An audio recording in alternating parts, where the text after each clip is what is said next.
qodobka koowaad waxaa jira codsi ka yimid guddi ku-sheega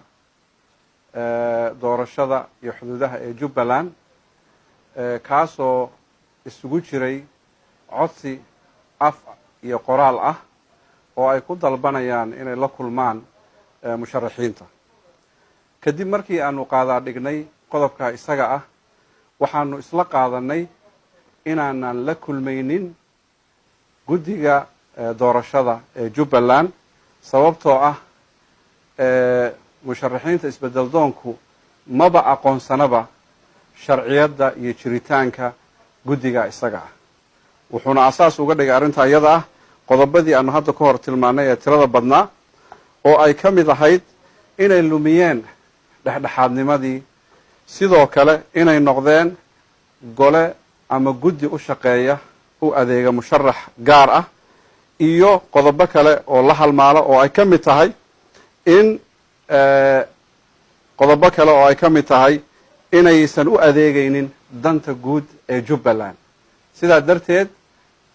goluhu wuxuu ku dhawaaqayaa inuusan la kulmaynin aqoonsanayna guddiga isaga ah, wuxuuna ku baaqayaa go-aamo ka duwan kuwaas oo aad hoos ka arki doontaan. qodobka ku xiga, guddigu ama golaha musharaxiinta isbedel doonku wuxuu isla qaatay si loo badbaadiyo Jubbaland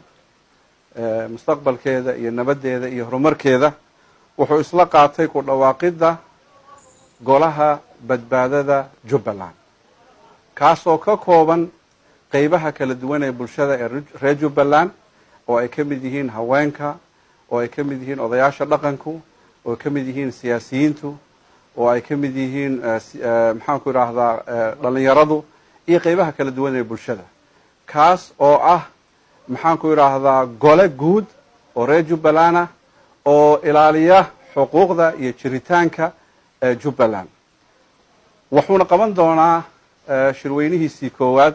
muddo dhow ayuu qaban doonaa. waxaa kale oo uu isla qaatay midowda musharaxiinta isbedel doonku, waxaa kaloo isla qaatay ku dhawaaqidda guddi doorasho. shacbiga reer Jubbaland eena taageersanna waxaanu ugu baaqaynaa har iyo habeen inay ka shaqeeyaan kuna dadaalaan amniga